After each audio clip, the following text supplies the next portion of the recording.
Charlotte Thompson pressed her small face against the cold metal bars of the Buckingham Palace gates. Her breath created tiny clouds of mist in the chilly London morning air. At just 7 years old, she had never seen anything as magnificent as the towering palace before her. The golden details seemed to sparkle in the early sunlight, and the perfectly manicured gardens stretched out like something from a fairy tale. Her mother, Sarah, stood behind her with tired eyes and a heavy heart. They had traveled from their small town in Yorkshire, a journey that had taken most of their savings. Sarah clutched a worn envelope in her trembling hands.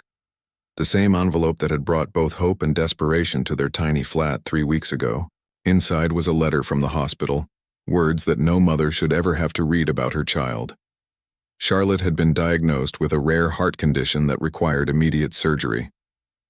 The operation was expensive, far beyond what Sarah could afford as a single mother working 2 jobs just to keep food on the table. The doctors had given them a timeline, and that timeline was running out faster than sand through an hourglass. But Charlotte, sweet, innocent Charlotte, didn't understand the gravity of their situation. To her, this was an adventure. She had always dreamed of seeing the palace where the Queen lived, and her mother had promised they would visit London someday. She didn't know that this trip was born from desperation, a last hope that somehow, some way, their story might reach the right ears. Sarah had written countless letters to charities, organizations, and even to the palace itself. Most went unanswered. The few responses she received were polite but offered little help. The healthcare system had long waiting lists, and private treatment was simply impossible for a family like theirs. Time was something they didn't have. Charlotte's condition had been getting worse. Some mornings she could barely walk to school without stopping to catch her breath. Her lips had started turning blue when she played too hard, and the sparkle in her eyes dimmed a little more each day. But still she smiled. Still she found joy in the smallest things, like watching birds outside their window or helping her mother fold laundry. The palace guards stood motionless at their posts, their red uniforms pristine and their expressions stoic. They were like statues, trained never to break character, never to acknowledge the crowds that gathered daily to take pictures and wave. Charlotte had been watching them for nearly an hour, fascinated by how still they could stand. "Mummy, why don't they move?" she whispered, tugging at her mother's coat sleeve. Sarah knelt down beside her daughter, brushing a strand of blonde hair from Charlotte's pale face. "They're very special guards, sweetheart. They protect the Queen, and they have to stay very focused on their job." Charlotte nodded solemnly as if this made perfect sense to her young mind. She continued watching, her small hands gripping the cold bars. Other tourists came and went, snapping photos and chattering loudly, but Charlotte remained fixed in her spot. As the morning wore on, Sarah's anxiety grew. They had spent money they couldn't afford on this trip, money that should have gone toward Charlotte's medical expenses. But what else could she do? She had exhausted every other option. Sometimes, when you're drowning, you reach for anything that might keep you afloat, even if it seems impossible. Charlotte began to grow tired, her breathing becoming more labored. Sarah noticed immediately and suggested they sit on a nearby bench, but Charlotte shook her head. She wanted to stay close to the guards. There was something about them that captivated her. Perhaps their dedication, their unwavering commitment to their duty. "Mummy, do you think they ever get lonely?" Charlotte asked, her voice barely above a whisper. The question caught Sarah off guard. In all her worry about money and medical bills and impossible surgeries, she hadn't thought about loneliness. But looking at her daughter, seeing the empathy in her young eyes even while dealing with her own pain, Sarah felt her heart break a little more. "I think they might, sweetheart," Sarah replied honestly. "It must be hard to stand so still and quiet all day." Charlotte nodded thoughtfully. She watched as tourists posed for pictures with the guards, treating them almost like decorations rather than real people. Some visitors even made silly faces or rude gestures, trying to get the guards to react. But the guards remained professional, their eyes fixed straight ahead. As the afternoon approached, the crowds began to thin. Charlotte's energy was fading fast, but she refused to leave. Something inside her, some instinct she couldn't name, told her to stay. Sarah checked her watch anxiously. They needed to catch their train back to Yorkshire that evening, but she couldn't bear to disappoint her daughter. The sun began to filter through the clouds, casting long shadows across the courtyard. Charlotte leaned heavily against the gates now.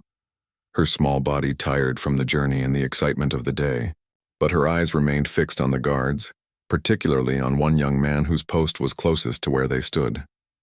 This guard was different somehow. While the others seemed to look through the crowds as if they didn't exist, this one occasionally let his eyes drift downward, just for a moment, toward the little girl who had been watching him all day. His name was James Mitchell, though Charlotte didn't know this. He was 23 years old, had joined the Queen's Guard fresh out of military training, and had never once broken protocol in his 2 years of service, but something about the pale little girl with the bright eyes and the tired mother was starting to work its way past his professional training and into his heart. James Mitchell had been standing at his post for 3 hours when he first noticed the little girl with the golden hair. His training had taught him to observe everything while appearing to see nothing, and Charlotte had caught his attention not because she was loud or disruptive like many visitors, but because she was so remarkably still and focused. Most children who visited the palace ran around excitedly, pulled at their parents' hands and lost interest within minutes. But this little girl stood quietly at the gates, her small fingers wrapped around the metal bars, watching him with an intensity that was both innocent and profound. Her mother stood behind her, occasionally placing a protective hand on her shoulder but never rushing her to move along. James had grown up in Manchester, the youngest of 4 boys in a working-class family. His father had been a police officer. His brothers had all joined various branches of the military, and service was in his blood. When he was selected for the Queen's Guard, his family had been incredibly proud. The position required absolute discipline, unwavering focus, and the ability to remain motionless for hours regardless of weather, crowds, or distractions. During his training, James had learned about the tourists who would try everything imaginable to make the guards react. They would tell jokes, make faces, even sometimes touch the guards or their equipment. The instruction was always the same: remain professional, stay focused, never break character. The Queen's Guard represented centuries of tradition and honor, and that tradition was never to be compromised. But as the morning turned to afternoon, James found his attention drifting more and more to the quiet little girl. She wasn't trying to make him react. She was simply watching with genuine curiosity, and something else he couldn't quite identify. There was a sadness in her young face that seemed too heavy for someone so small to carry. Charlotte's breathing had become more labored as the day wore on. Sarah noticed her daughter's lips were taking on that bluish tinge that always made her panic. She knelt down beside Charlotte, feeling her forehead for fever and listening to the slight wheeze that had developed in her breathing. "Charlotte, sweetheart, maybe we should rest for a bit," Sarah suggested gently, her voice tight with worry. Charlotte shook her head stubbornly. "Not yet, Mummy, please, just a little longer." Sarah looked at her daughter's determined face and felt her heart breaking. Charlotte had been through so much already: countless doctor visits, painful tests, and treatments that left her exhausted. If standing here watching the guards brought her a moment of joy, how could Sarah take that away? But as Charlotte's condition worsened throughout the day, Sarah's desperation grew. She found herself silently praying, something she hadn't done since she was Charlotte's age. She prayed for a miracle, for help, for anything that might save her daughter's life. The rational part of her mind knew that standing outside Buckingham Palace wouldn't solve their problems, but the desperate part of her heart hoped that somehow someone would notice and care. James had been trained to ignore the personal dramas of tourists, but something about this mother and daughter was different. He could see the worry etched in the woman's face, could sense the way she hovered protectively over her child. The little girl's pale complexion and labored breathing hadn't escaped his notice either. His own little sister had asthma, and he recognized the signs of respiratory distress. During his brief break, James had overheard fragments of conversation between the mother and daughter. He learned the girl's name was Charlotte, that they had traveled from Yorkshire, and that this visit meant something special to them. He also noticed that unlike other tourists who came and went quickly, they had been here for hours, as if they were waiting for something or searching for something they couldn't name. As the afternoon shadows grew longer, Charlotte's strength began to fail her noticeably. She leaned more heavily against the gates, her small body trembling slightly with exhaustion. Sarah was becoming increasingly anxious, checking her watch and glancing toward the street where they would need to catch a taxi to the train station. "Charlotte, we really need to go soon," Sarah said softly, her voice breaking slightly. Our train leaves in 2 hours, and we still need to get across London." Charlotte looked up at her mother with eyes that seemed far too wise for her 7 years. "I know, Mummy. I feel like something important is going to happen. Can we stay just a little bit longer?" Sarah felt tears prick at her eyes. Her daughter had always been intuitive, often sensing things that adults missed, but they were running out of time in more ways than one. The train ticket back to Yorkshire couldn't be changed, and they couldn't afford to stay in London overnight. More importantly, Charlotte's next doctor's appointment was in 2 days, and missing it could be catastrophic. James watched this quiet drama unfold before him, feeling increasingly conflicted. His training told him to remain detached, to treat all visitors equally with professional indifference. But his human heart was responding to the obvious distress of this small family. He could see that the little girl was unwell, could sense the mother's desperation, and something deep inside him wanted to help. The afternoon shift change was approaching, which meant James would soon be relieved of his post. Standard protocol required that guards maintain their positions until formally relieved, making no acknowledgement of the change. But as he stood there watching Charlotte struggle to stay upright against the gates, James found himself facing an internal battle between duty and compassion. Charlotte's breathing became more shallow and she closed her eyes for a moment, swaying slightly on her feet. Sarah immediately stepped forward, steadying her daughter with gentle hands. "That's it, sweetheart. We're going now," Sarah said firmly, though her voice was filled with sadness at having to end what might be Charlotte's only visit to the palace. As Sarah began to guide Charlotte away from the gates, the little girl turned back one last time to look at the guard, who had been standing so patiently throughout her long vigil. Their eyes met for just a moment, and in that instant, James saw something that would stay with him forever. Pure, innocent hope mixed with profound sadness and a quiet acceptance that was heartbreaking in someone so young. James Mitchell's training had been rigorous and unforgiving. For 6 months, he and his fellow recruits had been drilled on every aspect of ceremonial duty.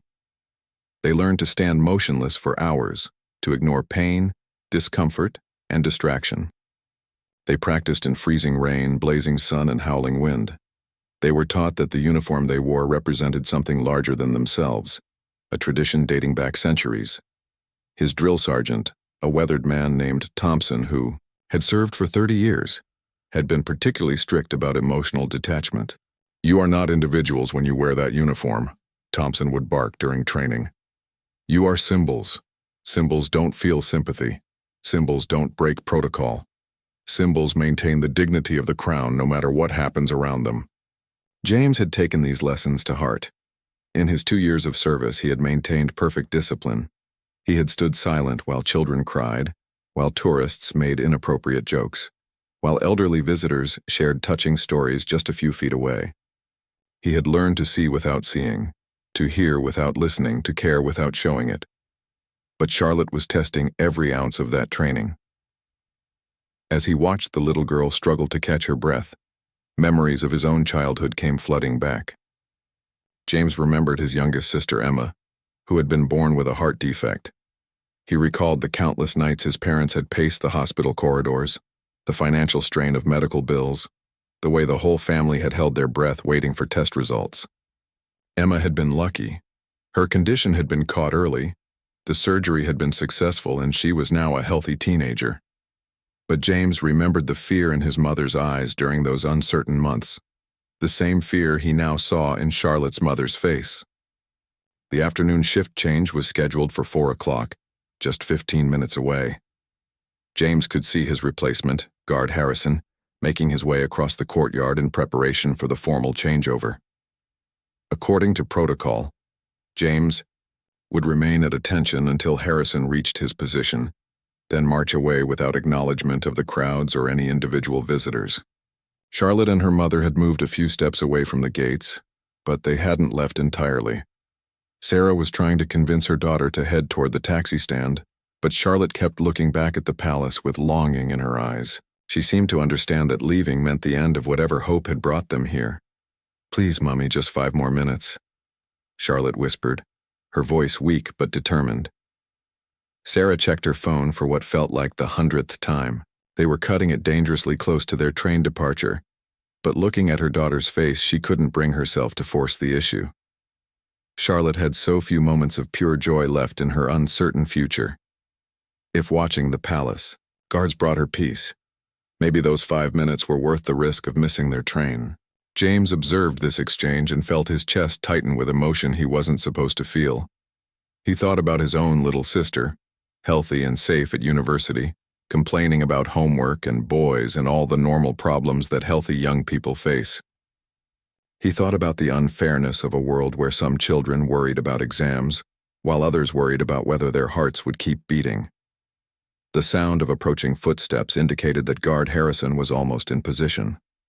In just a few minutes, James would be off duty, free to speak and move and act like a normal human being instead of a ceremonial statue. But by then, Charlotte and her mother would likely be gone, disappeared into the vast city of London, returning to their small town and their impossible situation. James had never broken protocol, not once. But as he watched Charlotte lean heavily against her mother, struggling with each breath, something inside him began to crack. His training said one thing, but his heart said another. The internal battle was becoming impossible to ignore.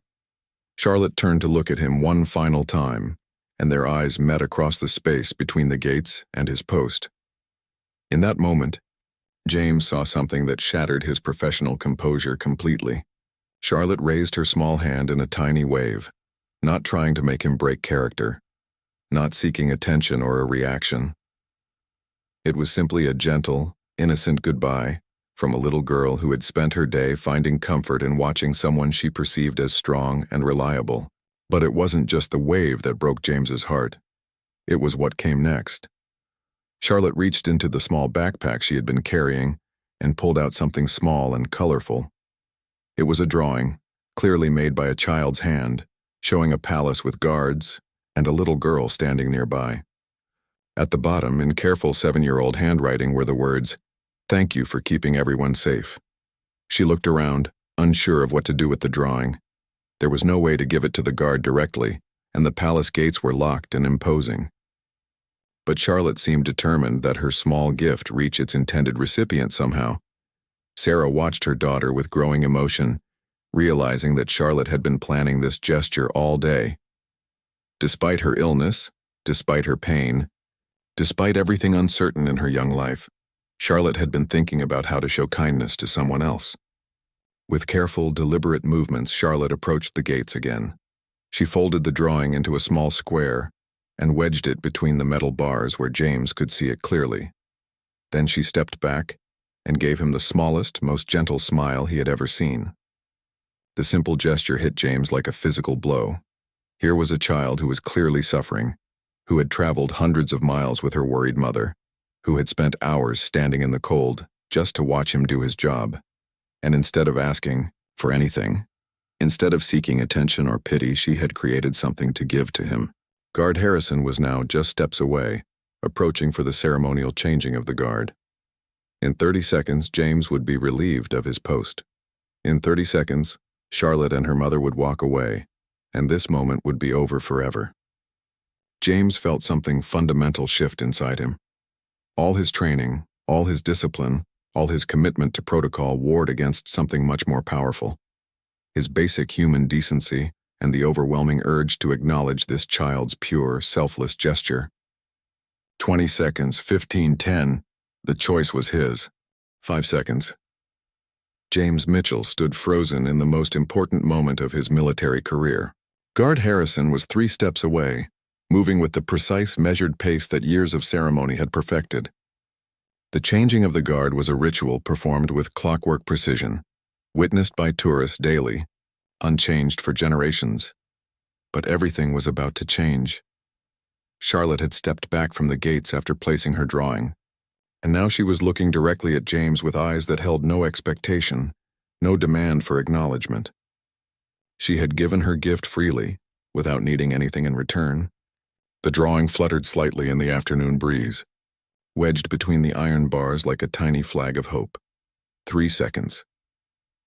Sarah placed her hand gently on Charlotte's shoulder, finally ready to guide her daughter away from the palace.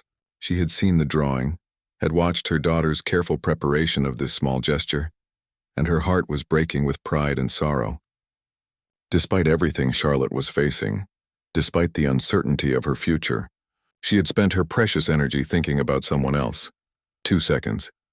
James could hear Harrison's footsteps on the stone pavement, could sense his replacement moving into position for the formal exchange. In his peripheral vision, he saw other tourists beginning to notice the ceremony, phones coming out to record the traditional changing of the guard. Everything was proceeding exactly as it should, exactly as it had thousands of times before. 1 second, and then James Mitchell, Queen's Guard, protector of centuries-old tradition, did something that went against every rule in his training manual. He moved. It wasn't a dramatic gesture. James simply took one small step forward and lowered his gaze to look directly at Charlotte. Then, breaking protocol that had never been broken in his 2 years of service, he slowly, deliberately raised his right hand to his forehead in a perfect military salute. But he didn't stop there. With movements that were careful and precise, James reached through the gates and gently took Charlotte's drawing. He held it for a moment, studying her artwork with obvious appreciation, then carefully folded it and placed it in the breast pocket of his red uniform jacket, right over his heart. The entire sequence took perhaps 10 seconds, but to everyone watching, it felt like time had stopped completely. Charlotte's reaction was immediate and overwhelming. Her small face lit up with the most radiant smile James had ever seen. She pressed both hands to her heart and mouthed, "Thank you," with such genuine joy that several nearby tourists felt their own eyes fill with tears. Sarah gasped audibly, her hand flying to cover her mouth. She had been expecting nothing from this visit, had hoped for nothing more than to give Charlotte a pleasant memory before the difficult times ahead. But this moment, this acknowledgement of her daughter's kindness, was more precious than anything she could have imagined. Guard Harrison had stopped in his tracks, his eyes wide with surprise. In 30 years of service, he had never seen anything like this. James had just committed what was technically a serious breach of protocol. But Harrison found himself unable to move, unable to continue the ceremony, completely captivated by what he was witnessing. The growing crowd of tourists had gone completely silent. Phones continued to record, but the usual chatter and excitement had stopped. Everyone seemed to understand that they were witnessing something extraordinary, something that transcended the usual tourist experience. James looked directly into Charlotte's eyes and did something else that broke every rule in his handbook. He smiled. It was a gentle, warm smile that transformed his usually stoic face completely. For just a moment, he wasn't a ceremonial guard. He was simply a young man acknowledging the kindness of a little girl. Then, with the same careful precision, James returned to his position of attention. He looked straight ahead, his expression returning to its professional composure, as if the last few moments had been a dream. But the drawing remained safely tucked in his breast pocket. Harrison finally managed to continue his approach, though his usual crisp military bearing was somewhat affected by his amazement at what he had just witnessed. The ceremony proceeded, but everyone knew that something fundamental had changed. As James marched away from his post, he could hear Charlotte's excited whisper to her mother, "Mummy, did you see? He liked my picture. He kept it." Sarah knelt down and pulled her daughter into a gentle hug, tears streaming down her face. "Yes, sweetheart, I saw. That was the most beautiful thing I've ever seen." But Charlotte wasn't finished surprising everyone. As James began to disappear around the corner of the palace, Charlotte called out in her small, clear voice, "Thank you for protecting everyone. I hope your heart stays strong like mine is trying to." The words stopped James in his tracks. He wasn't supposed to acknowledge her again, wasn't supposed to break protocol twice in one day. But something in Charlotte's innocent statement about heart staying strong hit him with overwhelming force. Without thinking, without considering the consequences, James turned around one final time. He looked directly at Charlotte and placed his hand over the pocket where her drawing rested. Then he pointed at her and nodded once, a gesture that clearly meant yours too. It was a promise, an acknowledgement, a moment of human connection that transcended rules and regulations and centuries of tradition. The crowd erupted in spontaneous applause. Tourists who had been strangers moments before found themselves wiping away tears and smiling at each other. Someone started clapping, and soon the entire courtyard was filled with the sound of appreciation for what they had just witnessed. Charlotte clapped too, her small hands coming together with delight and wonder. For the first time in months, she looked like exactly what she was. A 7-year-old girl experiencing pure, uncomplicated joy. Sarah stood slowly, her legs shaky with emotion. She looked around at all the faces in the crowd, seeing the same amazement and joy that she felt. Strangers were smiling at her, at Charlotte, sharing in this moment that had somehow become bigger than just her family's private struggle. As James finally disappeared from view, Charlotte turned to her mother with shining eyes. "Can we go home now, Mummy?" "I got what I came for." Sarah nodded, unable to speak. They had come to London with nothing but desperate hope, and they were leaving with something neither of them had expected. Proof that kindness and human connection could break through any barrier, even the most sacred traditions. The applause continued for several minutes after James disappeared from view, but eventually the crowd began to disperse. However, the energy in the courtyard had changed completely. Strangers were talking to each other, sharing their amazement at what they had witnessed. Many had recorded the moment on their phones, and already some were posting videos to social media with captions like, "Most beautiful thing I've ever seen," and "This guard just restored my faith in humanity." Guard Harrison stood at his new post, trying to maintain his professional composure while processing what had just occurred. In 3 decades of service, he had never seen anything like James's actions. According to the strict regulations that governed their service, James had committed a serious breach of protocol that could result in disciplinary action, possibly even dismissal from the Queen's Guard, but Harrison couldn't bring himself to report the incident immediately. What he had witnessed wasn't rebellion or disrespect. It was pure human compassion responding to an innocent gesture of kindness. The little girl's obvious illness, her mother's quiet desperation, and the simple beauty of the drawing had touched something in everyone present. Sarah and Charlotte made their way slowly toward the taxi stand, Charlotte's energy renewed by the joy of the encounter. Other tourists approached them along the way, wanting to share in the moment, to tell them how moved they had been by what they had seen. An elderly woman with a kind face stopped them near the palace gates. "Excuse me, dear," she said to Sarah, her voice gentle but urgent. "I couldn't help but notice your daughter's condition. I'm a retired nurse, and I can see she's struggling with her breathing. Is she receiving medical care?" Sarah's instinct was to politely deflect, but something in the woman's manner made her pause. "She has a heart condition that requires surgery," Sarah admitted quietly, glancing at Charlotte to make sure she wasn't listening. "We're trying to find a way to pay for it." The woman, whose name was Margaret Chen, felt her heart clench. She had spent 40 years working in pediatric cardiology, and she recognized the signs of serious heart disease in Charlotte's pale complexion and labored breathing. More than that, she recognized the look of desperate hope in a mother's eyes.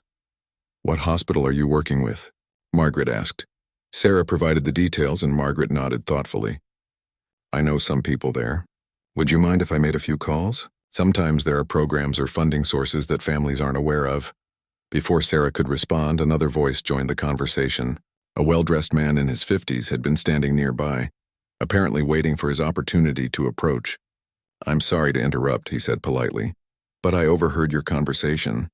I'm David Morrison, and I work for a children's medical charity. What we just witnessed here was extraordinary, and I think our organization would be very interested in Charlotte's story." Sarah felt overwhelmed by the sudden attention, but also by a growing sense of hope that she hadn't dared to feel in weeks. These strangers were offering help, real practical help, not because they pitied Charlotte, but because they had been moved by her simple act of kindness. Meanwhile, inside the palace, word of the incident was spreading quickly through the ranks of the Queen's Guard. James had returned to the barracks and was changing out of his ceremonial uniform when his commanding officer, Captain Williams, approached him with a serious expression.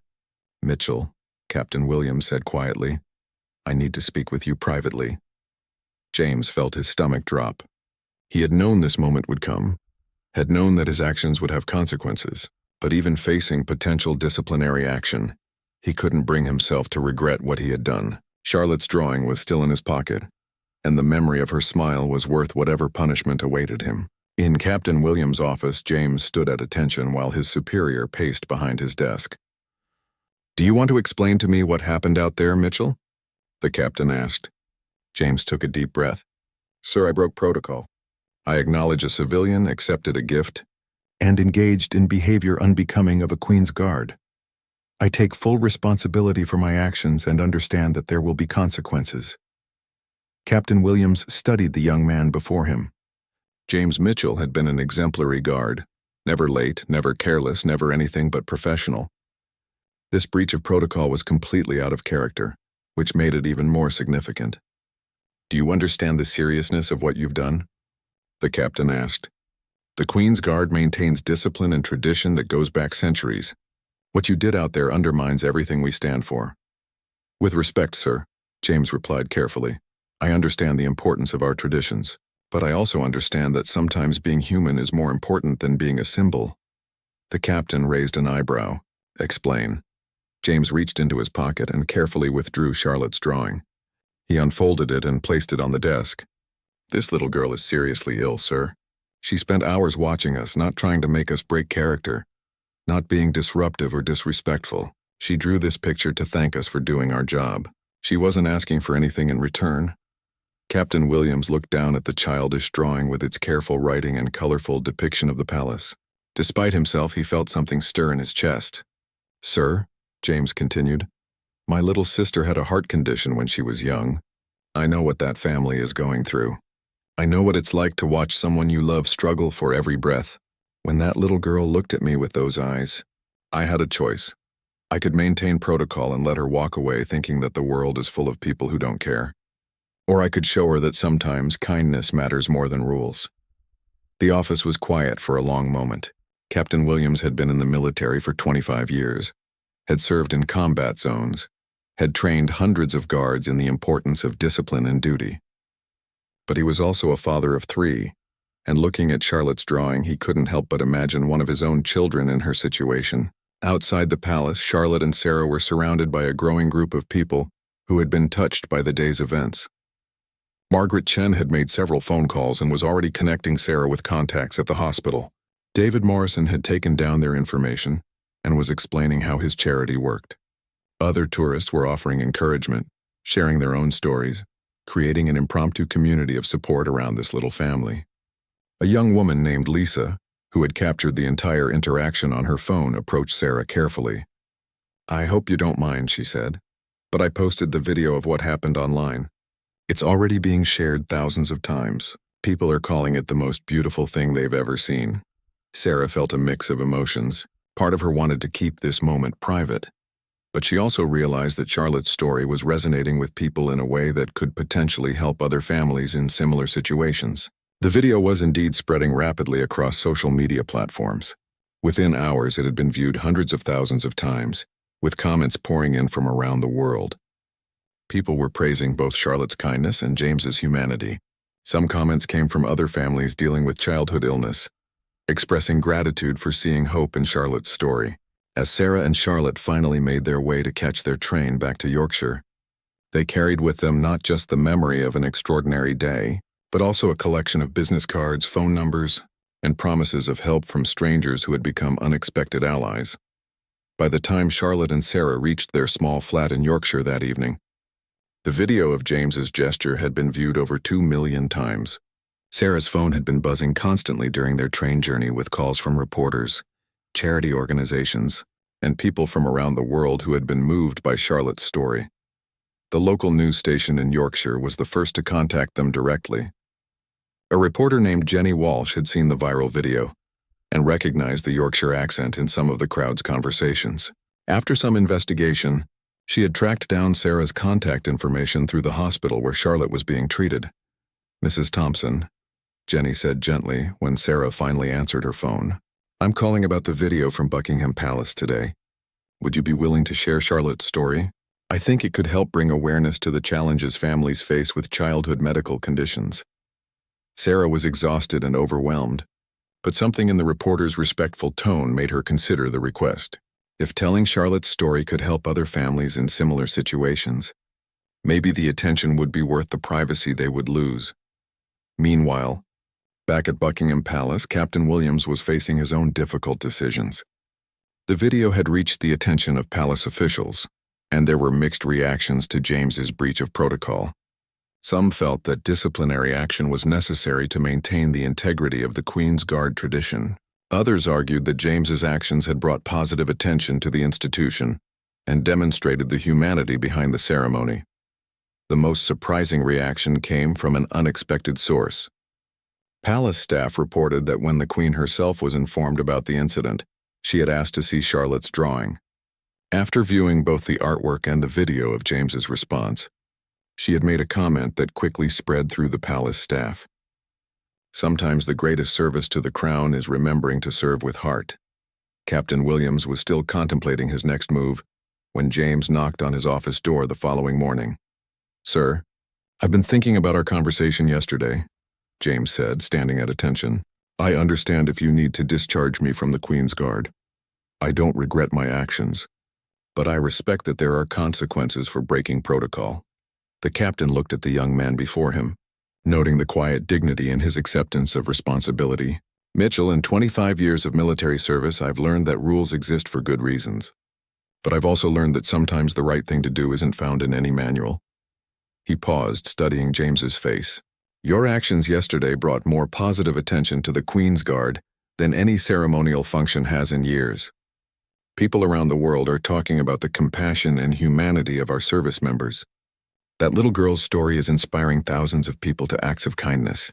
James waited, unsure where this conversation was leading. "However," the captain continued, "you did break protocol and that cannot be ignored entirely. You'll receive a formal reprimand in your service record, but you'll remain with the Queen's Guard. Consider this a reminder that while compassion is admirable, we must find ways to serve with heart while maintaining our professional standards." Relief flooded through James, followed immediately by gratitude. He had been prepared for much worse consequences. In Yorkshire, the outpouring of support for Charlotte's family was overwhelming.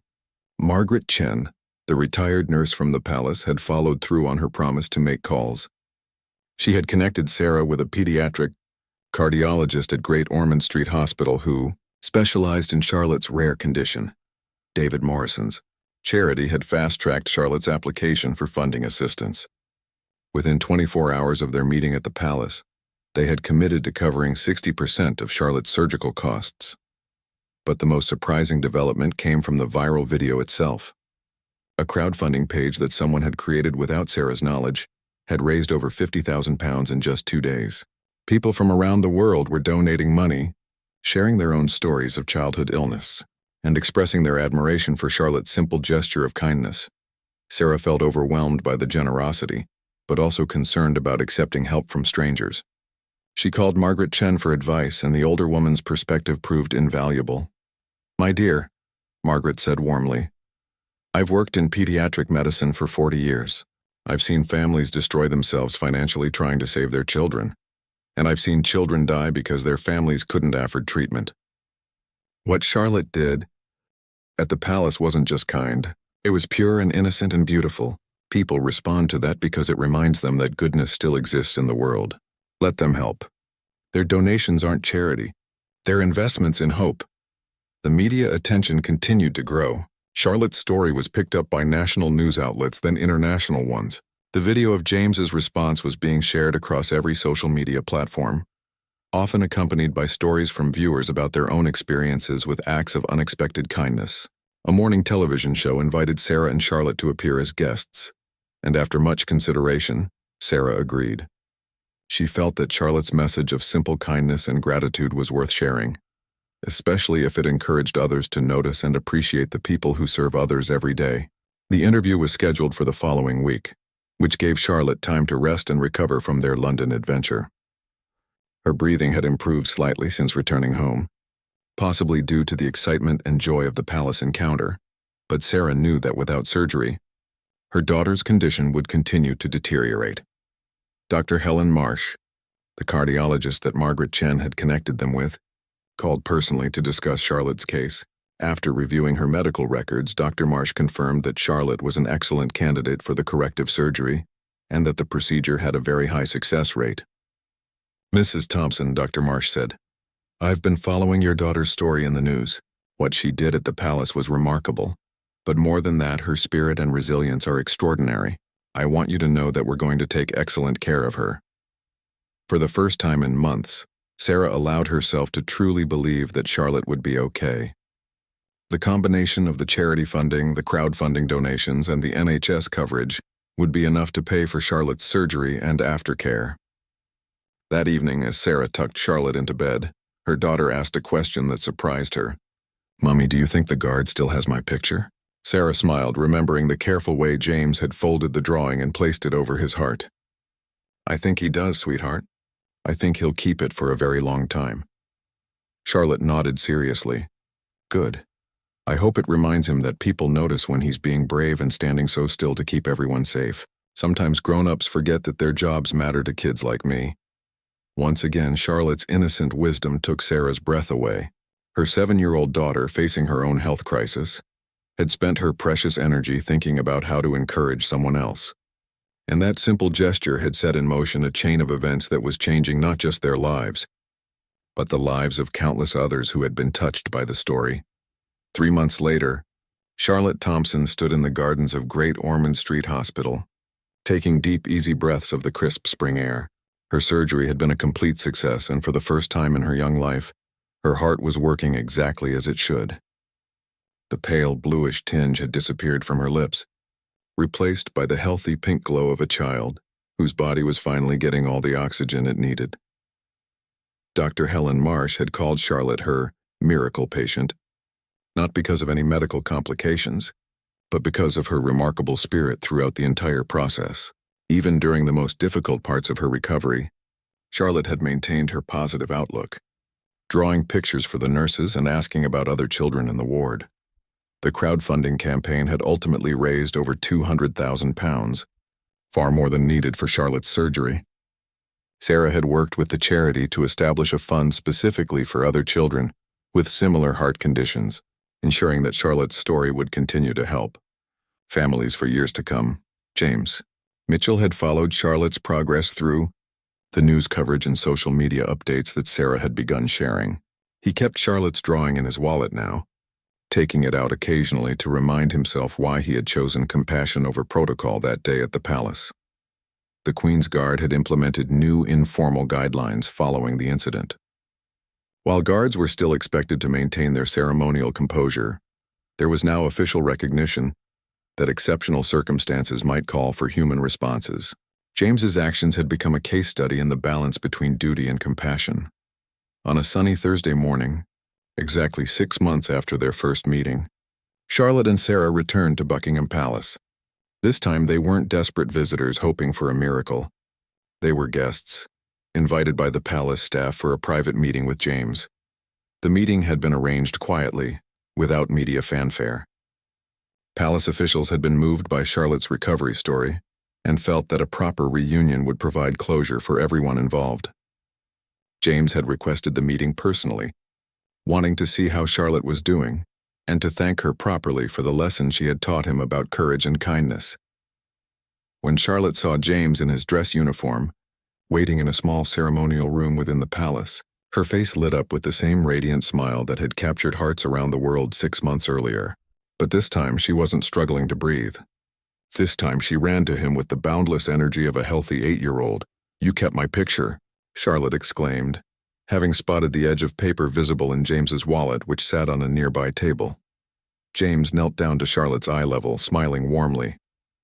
"I told you I would. It's been with me every day since you gave it to me. It reminds me why I do this job." Charlotte reached into her small backpack and pulled out another drawing, this one showing a guard and a little girl shaking hands inside a beautiful palace. "I made you a new one," she said proudly. "This one shows us being friends." James accepted the drawing with the same careful reverence he had shown the first one. "This is beautiful, Charlotte, but more than that, you've taught me something very important." "What's that?" Charlotte asked, her eyes bright with curiosity. "You taught me that sometimes the most important thing we can do is just acknowledge each other's humanity. You weren't trying to make me break the rules that day. You were just being kind because kindness is who you are." Sarah watched this interaction with tears in her eyes. 6 months ago, she had been a desperate mother with a dying child and no hope. Now, Charlotte was healthy and strong, and their story had touched millions of people around the world. Captain Williams joined them for part of the visit, expressing his personal gratitude to Charlotte for the positive impact her story had had on the Queen's Guard. "You've reminded all of us that we serve real people, not just traditions," he told her. "That's a lesson worth learning." But the most surprising moment came when a palace aide entered the room, carrying an official envelope sealed with the royal crest. "Miss Charlotte," the aide said formally, "this is for you." Inside the envelope was a personal note from the Queen herself, thanking Charlotte for her kindness and expressing admiration for her courage during her medical journey. The note was accompanied by a small pin featuring the royal insignia, designated for civilians who had made exceptional contributions to the community. Charlotte held the pin carefully, her young mind trying to process that the actual Queen had written her a letter. "Mummy," she whispered loudly, "the Queen knows my name." As their visit concluded, James walked Charlotte and Sarah to the palace entrance. "Charlotte," he said as they prepared to leave, "I want you to know that what you did that day changed my life. It reminded me that being a good person is more important than being a perfect soldier." Charlotte looked up at him thoughtfully. "You were already a good person," she said with the wisdom that had consistently surprised adults throughout her journey.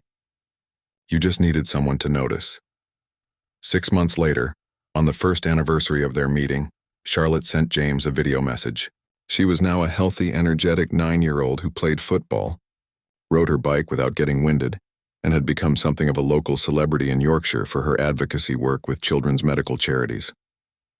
In the video, Charlotte stood in front of the small school where she was now thriving. "Dear James," she said to the camera, "I wanted to tell you that I'm doing really well. My heart is strong, and I remember every day to be kind to people because you never know what they might be going through.